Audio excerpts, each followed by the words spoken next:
This is American Fashion Podcast. I'm Charles Beckwith here with Seth Friederman. Good afternoon. Lisa Marie Rodano. Hello, hello. And Rob Sanchez from Manufacture New York. Hi, everyone. The fashion industry is beyond a doubt cyclical and chaotic and serving of the bottom line. I think, though, that a message buried in the noise, there is a through line of honest work, of art trumping commerce and not looking back, where an artistic spirit occasionally shines through. Certain designers take tremendous leaps of faith, following intuition about their work into realms beyond what has been done before, where angels fear to tread. And we are sitting in the home of one of them right now, Mr. Ralph Rucci. Hello, Ralph. Hello.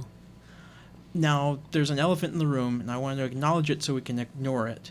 A while back, Ralph had some investors come in at his label, and that didn't really work out so well. So a few months ago, he actually left his own company. The label called Ralph Rucci is no longer being designed by Ralph Rucci. You're free to talk about it if you feel like it, but we're not going to be asking any questions about that, what happened there. A few years ago, we did a wonderful extended interview with you in a series for Motorcycle called Dream to Seem, and I encourage our listeners to go back and watch that video. We will have a link to it with this episode on fashionmediacenter.com.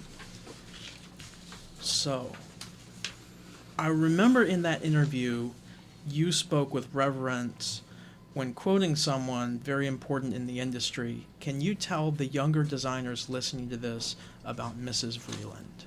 Oh boy. She was pure vision and imagination to the extent that she would even change reality to make it more interesting, the way so many of those ladies did during that period when Vreeland created herself. I mean, Chanel once said she's the fakest woman I've ever met in my life, but that was a compliment, especially coming from Chanel, who was the biggest recreation ever in history. But what a genius we have in the legacy of taste. Now, Mrs. Vreeland knew at an early age that she had nothing to do with beauty. So every decision she made was about how to transform herself into a persona of style and taste. And she had the most extraordinary life because she never judged herself. And she cast what she wanted out and let it come to her. She was visionary because everything she set out to do, she did it one way, her own. She never compromised. And she experienced probably the greatest thing the greatest thing that she would consider an accomplishment was the man in her life, Reed Vreeland. Reed Vreeland was probably one of the most elegant men in the world. He brought Rigaud fragrance to the United States. And her relationship with Mr. Vreeland, she felt, was the most important accomplishment. And then, as we all know, she was the editor-in-chief of Harper's Bazaar, and then she created the greatest body of work that we have in fashion at Vogue, American Vogue. And I invite everyone who hasn't experienced to look at the Christmas issues, the December issues of Vogue, while Mrs. Vreeland was editor-in-chief. And they are touchstones of original, inspired thinking. They go from Earl Snowden's photographs of horses to Irving Penn's shots of African women with scarification, to Pauline de Rothschild's articles on being a tourist in Russia. And then suddenly, there's the biggest spread Vogue ever paid for when she sent Polly Mellon and Dick Avedon to the Himalayas to photograph furs made by Emmerich Partos. These are just things that, I carry around in my head, but I'm sure other people do because there was total original thought, total visionary experience, and she gave us a world. And also, she went to fashion designers, talking about fashion, and she brought out the most. She loved Saint Laurent in Paris. She loved Hubert de Givenchy. She adored Halston so much, she took on almost Halston as a certain uniform by wearing black jersey pants and sweaters, and then her red scarf around her waist, and her black satin or leather boots. But she would also go to fashion designers and ask them to create special things for her magazine. So this was an entire persona. This was an entire work of art. And she just presented it daily. And she worked with and created the most extraordinary team that went on to influence fashion magazines as editors. And after Mrs. Vreeland. Now, and I'll just end I can talk for hours about Mrs. Vreeland, but I had the privilege of making her cashmere bed jackets and knitted cashmere blankets that she wore in bed when she took to her bed, and she never left her apartment anymore because she lost her eyesight. But she was something else, and she corrected me. Last thing I'll mention, she corrected me because if you remember the very first issue of Grace Mirabella's magazine, Mirabella, she used, and she hired China Machado to be the fashion director. And they photographed the first fashion spread on women in their 60s and older. Mrs. Vreeland hated this because she always said, youth is wasted on the youth. And so, in direct opposition, she hated all of those clothes, and she told me off when I brought her the issue. Anyway, that's a little bit, Mrs. Vreeland. I think it's interesting that I'll often see a designer's mood board for their current collection, and there are that's Twombly in the background. He is. There are often clippings from those old issues of Vogue, of the December issues, Yes. and anything from her era. She was such a great pusher of creativity to the forefront, and I think that's a little bit missing in the magazines now. You don't really see that. Boy, much that's an energy. understatement. I love her optimism. I love that she had a lot of tough things happen to her along, the first being that her mother told her she was ugly. That's At a not fairly nice to young hear from age, your yeah. mother. And she turned that into all this beauty. And I love that about her. I think her optimism is one of her most exciting and beautiful legacies. What did you learn from Cy Twombly, and how did his work inform your approach to your own? And are there other artists who've had such a major effect on your work? Wow. That's a transcendental question. I mean, that's so beautiful. The first time I saw the work of Cy Twombly, I was totally confused and I dismissed it. And I poo-pooed. I said, this is ridiculous. How could he be pulling from the antique? How could he reduce Titian and reduce that whole period of 15th century Italy, Michelangelo, Titian, and who was the third? I'm forgetting, but anyway. And then you dive into Twombly, and I mean, you're in my dining room, and you'll see throughout this apartment, everything that's ever been written on Twombly is in here, because I've studied him, and I was transformed by his work. That exercise of distillation, I think, for me, is what it's all about in arriving to the vocabulary of your work, whatever discipline you're involved in. Monsieur de Givenchy always said that he had Balenciaga's hand on his shoulder telling him to be simple and reduce. And it's profound. And so Cy Twombly's work allowed me to go into my own work. And even if there was complication in the technique or the design, the end result has to be an utter simplification to your view. I can't confuse people. And sometimes that's why people said the clothes are serious. They're not serious. They just have such integrity. Sometimes they don't shout. No, they never shout. Unless I'm doing an Infanta and she's meant to shout. But Now, my work as a fine artist, gee, it's Twombly. I take from Twombly script, giving messages in the canvas, and allowing myself to know that this discipline has nothing to do about selling a garment, but I can allow my unconscious to become conscious and use the canvas as an activity for myself and write messages from deep within my unconscious. I don't have his color sense.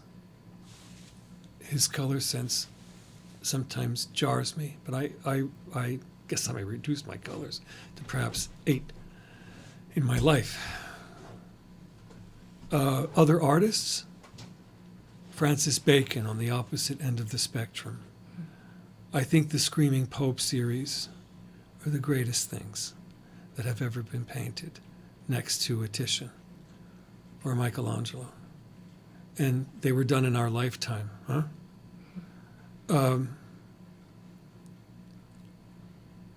The work of Joseph Beuys speaks to me so highly. And when I first discovered Joseph Beuys, I was transfixed because his work as a performance artist, especially when he wanted to, towards the end of his life, when he wanted to bring attention to the fact of the horror of the Second World War, when he painted himself silver and sat there with the dead hair and that whole performance. And he actually performed it in New York once. So I'm sure there are others. The cultures of Japan and China, and some of the specific Tang dynasties and Japanese lacquered painting. It just bespeaks possibly past lives for me. Yeah. Do the mystical ability of art and design to communicate without language. It is its own language, so that's incorrect. But you mentioned the phrase or the verb transcendence. As you've gone on in your career, you've become more aware of that, I would assume. That's something you can never aim for, though, right? It just sort of, if you're pure, it just sort of happens. If you stay disciplined, if you're reducing. Is that what you're reducing to? You see, we all share it before I put out anything. We all share a certain awareness and appreciation as if we want to digest it. And so when you're looking at a painting that touches you, or let's say I have just shown a collection that touches you, and I'm so proud, so many people have said that sometimes at the end of a show, there are people crying. That means that I have allowed myself to be a vehicle. And I'm convinced that other artists allow themselves to be the conduit from a higher source. And so many times I say this in interviews and so on, I don't take this bow alone, besides my great staff, but I'm just channeling. And thus, when the audience feels something, you have probably the same visceral feeling that I do when you're looking at a screaming pope. Or when we see and hear or read a play by Tennessee Williams. Wow, swiped right off your feet. Because we're already packaged to pick up on those vibes. Yeah. And as for the distillation, I think everyone in your own art form, whatever you're participating, you're looking for the purity of what you're really working at. Yeah. I'm going to jump in with something we were going to wait till later on, but what you're saying now makes me want to. Federico Fellini once said that if an artist loses his childish delight in life, he's kind of finished creatively. And so I'm very curious, along with what you've just said, how do you stay after so many years of experience, the highs and lows, beautiful moments, painful moments? How do you come back to one? How do you come back to child? How do you each time channel that and stay in that place where things flow to you in that really holy way. It's hard. I'm sure it's like It's parting hard the mists. because I use one criteria of judgment, and that's myself. And you work, and I work, and I have to put myself in a vacuum where I don't see people, and except my staff, not even close friends during the making of a collection. And my activities in life are simple. They have to go from home to a gym, to the office, back home. And my research becomes a way in which I communicate and I touch with Earth. And you sketch, and you think, and you research. And it might creep up. The days are creeping up. The time is passing. And I'm just putting toiles into work, sketches into work, because I have to. But I know I haven't hit it. And then suddenly, it starts to happen. Much to the chagrin of partners, because you're on a different timeline. And then you begin to realize what I said earlier. Open yourself, keep yourself open, because you're taking dictation. What do you think, stepping from art to commerce, is the state of the fashion industry right now? Boy, can you get some push pins and put me right up to that board? Well, it doesn't have to just be here. The whole thing, globally.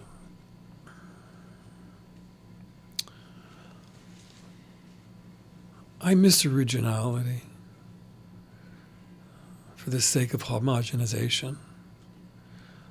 I miss that the coverage of fashion isn't as broad and as important as it should be.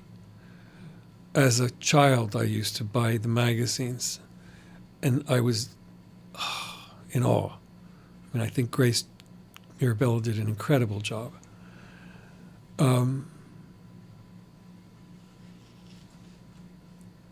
I miss that a lot of the young fashion people do not honor the elders that are still alive. Yeah. I mean, Emmanuel Ungaro is alive. Yeah. Period. Yeah.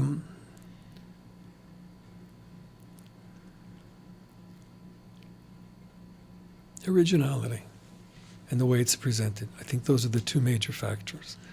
Now, what I mean by the way it's presented, the way the collections are covered, as opposed to covering X for what they've done in the collection, the theme of a given editorial spread will then sprinkle everybody that fits into that picture.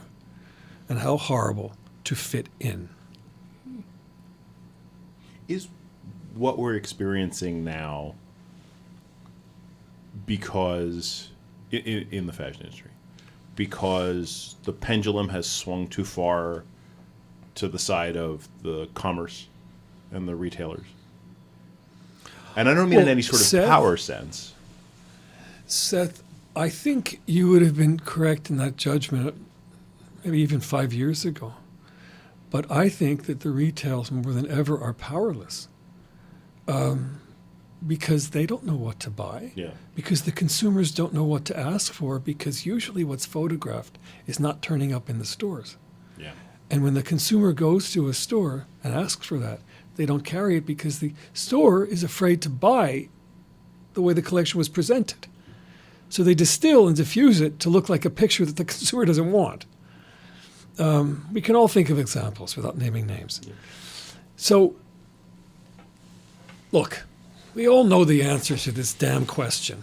The answer is you need publications that have integrity, that represent world fashion the way it should be represented as an art form. And get away from politics that control what and how we have to see. You know, the great Helmut Lang didn't believe in any fashion publication. Do you know what magazine he would look at and he would advertise in? National. That's right. My baby just grew up. Well, He would- agrees. He would advertise in National Geographic. Period. I don't remember that. And wasn't he a maverick? And remember, everybody had to follow, just simply because. And how many times could we look at a black pantsuit on a man and a woman and just be thrilled out of our heads because of the perfection? Right. I miss him. That jump to commerce kind of makes me wonder a little bit about the team that you keep talking about and just how important that team is. And then also, can you talk a little bit about how to put a business structure around that still allows you to honor the art? Big question, Rob. Okay. It took me almost 3 decades to organize a team. But the thing is, when you're choosing people carefully, they begin the process also of drawing people in. And if another member enters this team that's not of the greatness, that person edits themselves. So if you allow the people, your staff, the space of greatness, they ascend to that.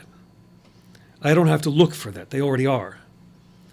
And they would always say that I would raise the bar every season, and they would adore that because it allowed them to show who and what they can do, who they are and what they can do. And, you know, sometimes you hear cliche statements about staff and sewers of being prima donnas, but there's no such thing because these are the women and the men who create a body of work that you conceive. And your toilistes, your pattern makers, your toilistes, your premier who runs the workroom. What happens is staff transforms into family. Like any family, of course, there are neurotic problems and all of that. And I guess I'm a good shrink and a papa. I have been in my life. But it's a family. And every collection is the birth that a family gives. Yeah.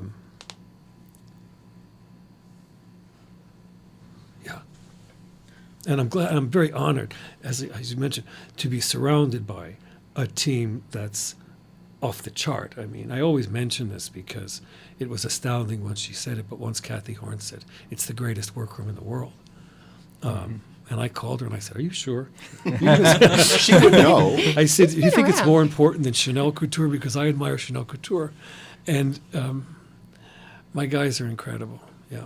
What was the second part? I was wondering about how do you create a business structure that okay. allows you to elevate art at the same time Yeah. as commerce? Do you want to know the real answer to that? You don't think about the business. Because when the product has integrity, that follows.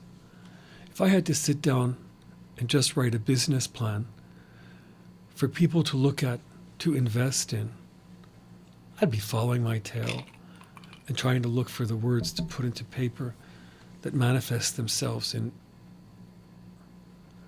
something other. That piece you cannot create or put in a business plan the way you cannot make that in a garment. The difference between certain garments and others is that others look like there's life that you breathe into them, and then the other ones are just flat. And so the business follows if you consistently operate with integrity and honesty. I'm convinced. Do you feel that people have lost faith in that? I don't think that, Seth, that's a good question. I don't think the word's lost faith. I think they're fearful. Yeah. I think they're fearful because it's such an expensive step to take, having a fashion business, because fashion is based for so many people on the whim of a consumer, especially when you get involved in the popular price points of clothes. And those boys are like in a gladiator arena duking it out because they have to figure out what do we have to copy next to make sure the consumer is going to buy it. And thus, you know, they spend legions of money sending their people to Europe and buy clothes to knock off. Horrifying. And, but the fear of starting, I mean, I just feel if you're, for example, just to digress for 1 second, I think one of the greatest fashion designers alive today, who has been in existence for many years, is Joseph Timister. Occasionally I send him a note saying, never forget who you are. And for Joseph to come back is such a daunting fear for him, I'm sure, because it has nothing to do with, it has to do with the financial end, and then the emotional that has to be hooked up to that. But, you know, do you all know who Joseph Timister I is? do, yeah. I You only know- do because you asked me. You mentioned Oh, him really? to me before, and I looked him up. Well, if you have 1 second, if you Google him or whatever, he was the head designer at Balenciaga when they decided to refurbish it, and his assistant was Nicolas Guesquier, and that's how all that happened. But when he left Balenciaga, he went to Ferragamo and showed a couple of collections, and then he showed one haute couture collection on his own. Speechless. I actually have the VCR, not even a DVD. And they're the greatest clothes in couture I've ever seen in my life. Anyway, Joseph, bravo. You resisted mass production and any kind of diffusion lines, anything that tends to stray from what you can touch and refine as it goes out the door. I know there was talk before you left about maybe doing a menswear line at one point, or someone said you might be doing clothing for things like yoga and meditation.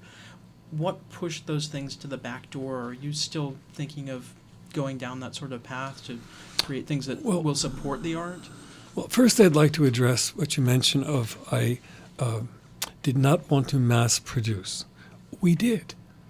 I just mass produced my ready-to-wear, and because it was so labor hand intensive, it had finite limitations of the quantity I could produce.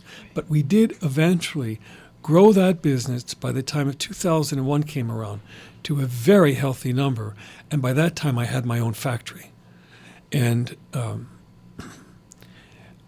that's how we were able to do it, because besides growing the staff, I grew the factory. But we did mass produce. Now, I did not go into a price point that was, say, contemporary, because I was building up my audience of that ready-to-wear, and the next step I took was doing a formal haute couture business. So I just felt that that was a better venue for me at that moment. And as for other secondary lines to support it, well, the couture was supported quite well by the ready-to-wear. We were able to take on larger offices in Soho, if you remember, my beautiful office there, and we were able to show in Paris, and I'm very proud to say from the very first collection in Paris, we were in the couture business. We were not losing money. Shocked, right, when I saw that happening.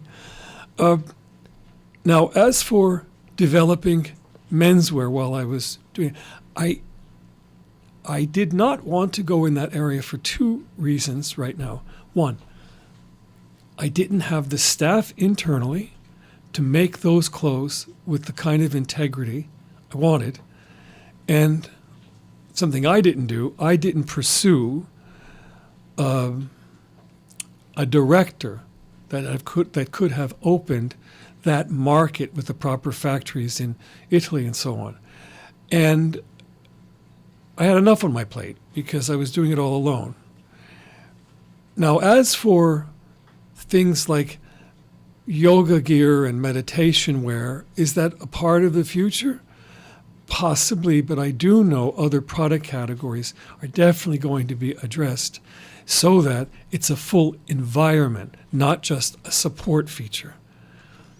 I remember you talking in the other interview about the images of bedrooms and parts of people's houses that you keep as an Oh, archive to pull from, and you like creating that total environment. Without question. I mean, you know that right here in the room, I have files because all that you can imagine is in storage, but I have hundreds and hundreds of files of homes and rooms because before I start any collection, I pretend that I haven't looked at any of it because it's the surprise of making a collection and also looking at these homes. I mean, when I discovered the work of Lorenzo Mongiardino, I was aghast.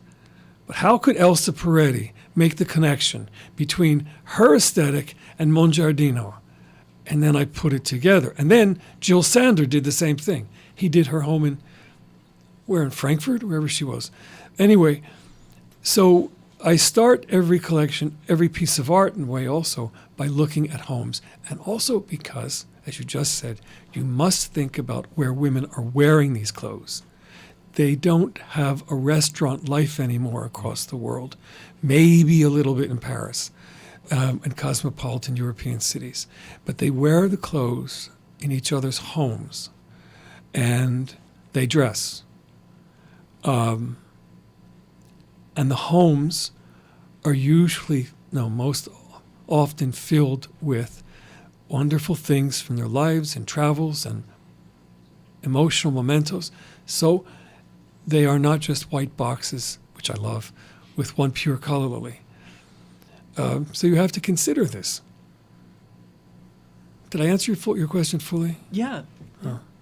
You were just talking about when you showed in Paris, and I remember hearing a story. I think it was about around the first time that you went. Were you there? No, I could swear that in you spirit. But you were talking. Well, the level of excitement and stress was like as ultimate as the setting. And I think you told a story about how at some points in the working day, everyone just got to a point and they couldn't do another thing, and there was just a complete collapse of energy and all of that, and that you would say, let's go to bed, and that you believed that while you were all sleeping, little sprites or fairies or something entered the workroom and actually fixed the work or did something so that when you came back the next day, there was a shift, a molecular shift in some way. So I personally believe that. I'm half Norwegian, so I believe in fairies and sprites. Well, no, I'm a quarter. What did I say? Anyway, I'm curious to know, like, what esoteric spiritual forces you really do believe in and that guide you. You feel guide you, like, as a creative person, but also just as a person. Love that question, Lisa. Not only does it happen in Paris, it happened in New York with making a collection. You know when people say to you, give it up, don't stress, it's all taken care of, hand it over to him, whatever way they put it. It's so true. Because when you work with a team with such intensity on one level, and you all hit a point of exhaustion, and there are issues, when you leave that space, something comes in. It's as if you left it there. Portions of the selves and your spiritual guides that are always with you. This is fact. I know I believe this. I live it. I talk to them. And all you have to do is be conscious and ask. I could name spirits, entities that are always with me. Some are actually from fashion that you don't know of. And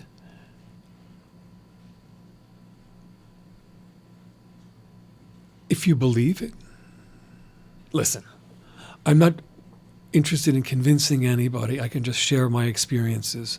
And there have been times where we receive fabric very, very late, and it's all wrong. And I have a show to be presented in 2 weeks, and let's say it's a double-faced cloth, and it's the bulk of a whole picture of ready-to-wear daytime. And the cloth literally was supposed to be made double-faced, but here it is, end of July, and the factory is closing for August, and I can't remake the cloth. What are we going to do?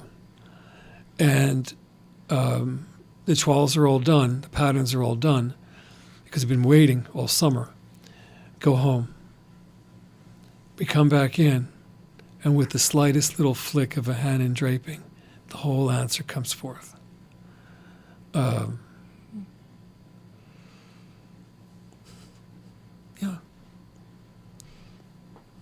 Yeah, I would like to echo what Ralph just said again for the young designers who listen. You know, I think it's harder for young people to sort of have enough faith in the universe that can happen, but it happens, and it happens over and over. And I've heard it not just from Ralph before, but from other designers too. You know, if you caveat, if you accept that what Nietzsche said about God is just another word for that which we will never understand, then I always like the expression, I can't, God can. Yeah. I think I'll let him. Yeah. You know, just get out of the way. But that goes back to what we were talking about before about channeling. You've got to get out of the way, right? Channels function best when they're empty. Eureka, serendipity. Yeah. Yep. And make But it's a yourself real open. thing. It's Oh, not, totally. you know, and like you said, you know, you're talking from your experience, but that's a considerable volume of experience, season after season after season after season. Well, and also, Seth, the way you put it is so beautifully profound but simply understood. Look at what the hell I've been through in my life. Yeah. Insanity. I mean, a normal human being would have given up and said, I think I want a life here. But part of the reason why I've always applied and reapplied and again is because I knew that I have a responsibility. I didn't choose this. I was chosen. And that sounds in a way lofty, but I'm not trying to be. And I'm lucky enough that I've been able to create a body of work that allows so many young people in fashion to be inspired. And I love when I get the chance to talk to them, where they come and they ask questions at different things.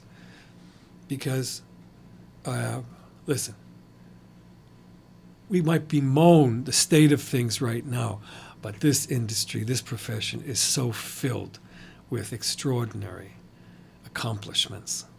And I think we should pull on those more and more as opposed to just looking at what we complain about. Yeah. You're almost better known outside of the United States. Within the fashion industry, most people know who you are, but in terms of public perception, you're better known elsewhere sometimes. Paris would welcome you, Rome would welcome you, Tokyo would welcome you. Why are you in New York? What keeps you here? Well, there's two questions. Three. I'll do the second two first. One, I'm here because I've always been here. Two, I'm here also because of my staff. I couldn't, even if I had that 15-minute break of thinking about should we move the business to Paris, I couldn't because the people that worked for me had families. How are you going to relocate them? And also, you could amass a workroom in Paris, but part of the handle, in a way, which opened the door, was when we showed that first couture, the press in Europe were speechless, and the big thing they kept on saying is, how can an American know how to do couture? And some of the greatest journalists said that the next morning. And the answer is right what I said about what I said before. It's because look at what's behind me. And it's true. It's also a great fact of why I can move forth in the future in Europe and not be so dependent upon thinking that the United States is the only vehicle. But I have to tell you, because of what you just said, that consciousness has spread into the United States as if a curiosity exists. And I am so sick and tired hearing that I'm the best kept secret in fashion, because I'm certainly not. And when people ask me about that, I don't answer anymore. But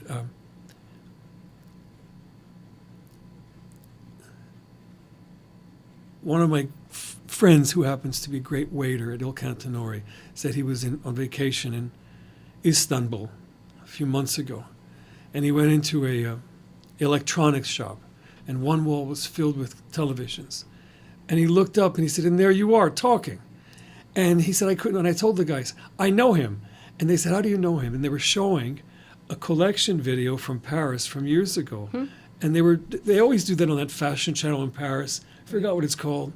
You know it. They just show. I know what you're talking You know what about. I'm talking about? I know the name, And they have. Canal Plus. That's something like that. It's they whisper, and they show fashion. They were showing some Ralph Rucci collections from Paris. So I'm glad it's that way. I'm amazed that we don't have a channel. It's like the rest of the world has fashion television channels, and we don't. It's bizarre. It's been tried here before, though, and it's never really gotten root. And despite the fact that some really, really talented people were involved. I mean, Tim was involved, and of course, Lisa and I were talking in the elevator about how much we miss Elsa Clench. Yes. And Jeannie. Yeah, Yes, yeah, and yes. and I thought it was engaging, and I was at the time I was only marginally interested in fashion, in the early 90s. This is a good question. Who knows? I think people were watching. Yeah, I don't know. There have been one or two attempts, but they've gone right over into being places where you go to see reality TV. It just sort of flip-flopped over into something very base. Well, I think a lot of people use fashion to build audience and then just immediately switch to commercial. And that's kind of what we've seen over and over and over again with fashion channels. It's very quick and rapid. The lower end has more money than the higher end, so you build a fashion voice, and then the quick money takes over, and it goes to the low end very quickly. This actually kind of also dovetails back into what we were talking about before about curation and retail. I think that Fran Lebowitz once said in the great Scorsese documentary on her public speaking that one of the casualties of the AIDS crisis in New York City in the late 80s and early 90s was we didn't just lose the performers, we lost the front row. And she was talking about the curators and the critics, the sharp voices, who would say the emperor has no clothes, right? Say that this is not good. This is derivative. And one of the results was the curation fell apart, and people are hungry for curation. And so I think that's sort of still going on. There's still a hunger for curation. I think if somebody like Vreeland or a Carmel Snow or somebody of that ilk, or even, Elsa Clench or whatever, was to appear now, I think they'd have a lot of people would be just sort of blown away, and people would say, again, and there are some boutiques still in the world that have a strong sense of curation and have a point of view, as you've said, that will champion a designer, but by and large, we don't have that right now.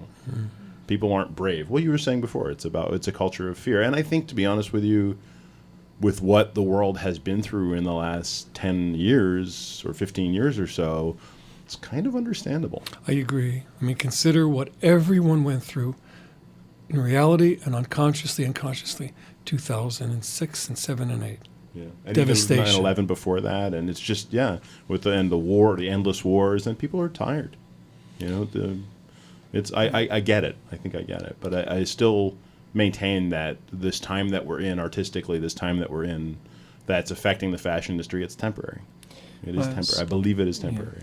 I also think that the opposite of fear is love is a really powerful thing to remember, is that if you still care, then even though you're afraid, it's much easier. And I think that what I feel in the industry, and I'm a relative newcomer, is that now it's shifting so that people care about other people. And I think that there's almost a momentum shift that I sense that's making me excited to be here. And so a lot of that fear that drove people apart is sort of dissolving now, and I hope people so. care more. That's beautiful to hear. I think I would agree. I think I get a little. There's a stirring in the woods. I'm gonna steal one of Lisa's questions. Please do. There's a question on we're thinking about, is New York City a character in your work, a woman that you address? When Charles was talking about what keeps you here, and I was just thinking about, despite all of the gentrification that's going on in New York City, despite all of the crass commercialism and all of the rich people and the capitalism run amok, this place is still special, isn't it? Pockets. Yeah. Pockets. I'm finding them. No, I can't. I can't designate neighborhoods. But when I say pockets, it has to do where creative thinking and creativity is actually appreciated for its purity. There are other pockets that purchase for the fact of being seen, able to purchase. And that's an utter bore. It's again, Fran Lebowitz said in that Yeah. great documentary. She's so genius. She's amazing. You can say many things about a city full of wealthy people. The one thing you cannot say is that it's interesting. Yeah. But I mean, hey, listen, we can't put down very wealthy people who also give back and all of that. But Oh, yeah, no, there are tons of good people. Yeah. Yeah, just happen to have money. like Karl Lagerfeld said, I love people who spend a lot, but then they look and they do things with their money that's so incredible. Yeah. Yeah. That's what it's for. Catch and release. Yeah. I know you're looking forward to getting back to work in the new atelier. What's next for you? Well, I spent a couple of months digesting the shift that I was making and changes that I would like to see in myself. First and foremost, working on myself is the primary thing. You just said, Rob, a shift in love. And I don't believe I've ever been in any way disrespectful, but I want that to be the primary concern. How I treat everything, which I do, and I'm like that. But so okay, I've examined my body of work. And I very much am proud, I adore it, and so on and so forth. And the techniques that we have developed over the years, I will pull forth and so on. But I realized a great deal of the audience that was being addressed through the work has a finite ability to go where I want to go. And so my work coming ahead will be about, if I can just give you an analogy. Well, it's not an analogy, but it's an example. For the performance artist, as well as the person who supports that person who can do a performance, not worry about money. You have to have both. What brings them together is the intellectual interest in conceptual design, thought, presentation, self. And this is in everything I do. Fashion, clothes, furniture, my art, and all other product categories which I can't talk about because there's a lot in work, but also the way in which we house it, release it, present it. This is the biggest thing that I'm working on right now because I want to be able to work safely for the rest of my life. And how are you thinking about seasons and ready-to-wear and those sort of categories? Are you stepping back from that? I know a lot of designers are trying to step back from that and doing their own Listen, thing. I dug my feet in the ground and I never believed in all of these pre. And they've become the most, whether I like it or not, they've become the most important seasons for retailers because getting the clothes in earlier allows them a longer period of sell-through. But if you're going to buy 10 pieces from me, what is the point? Because I have to then stock and make collections so early and all that. I don't even want to talk about all of that. I think Well, I'm not going to address what a retailer should do, but I think what we are going to do, I know what we are going to do, is to be available for the given seasons. I can't tell you how, because that's a specific that I'm also superstitious about. But understand it's a lifestyle concept, and that sounds like a cliche, but it's a lifestyle concept, and it has everything to do with style and experience, not just a fix. And I know that the fix is important, but I have no faith on an it bag carrying a business. You said to have a safe place to work from. And I want to say, and I haven't actually mentioned this on the podcast before, but it is a big part of when I work with clients, with what I do, especially if I'm working with the business side of the fashion industry or the investor side of the fashion industry. That's our responsibility. The investor, the business manager, the operations manager, our responsibility to the designers and to the industry, myself as a consultant, is to create a safe space for the artists to create it and to work in. That's our responsibility. And I think there's a new generation, just as there's always a new generation of designers, there's always a new generation of patron or supporter, investor, CEO, COO, even a workroom, the premier. That's our responsibility. And I'm thinking and hoping that those people who are rising up in the industry now to that level with young designers, those partnerships sometimes form very early in their 20s, and then they stay together, which is magical and wonderful. Take it seriously. Make sure that you're always, like a coach is always aware on a championship team, of creating a culture. Create a healthy culture. Yep. We are podcast at fashionmediacenter.com if you want to send us an email and let us know what you're thinking out there. Ralph, thank you so much Thank for you taking so the much. time. You're so welcome. And thank you, Twombly, for adding in your wisdom as well. And Goering in all the right That's places. exactly.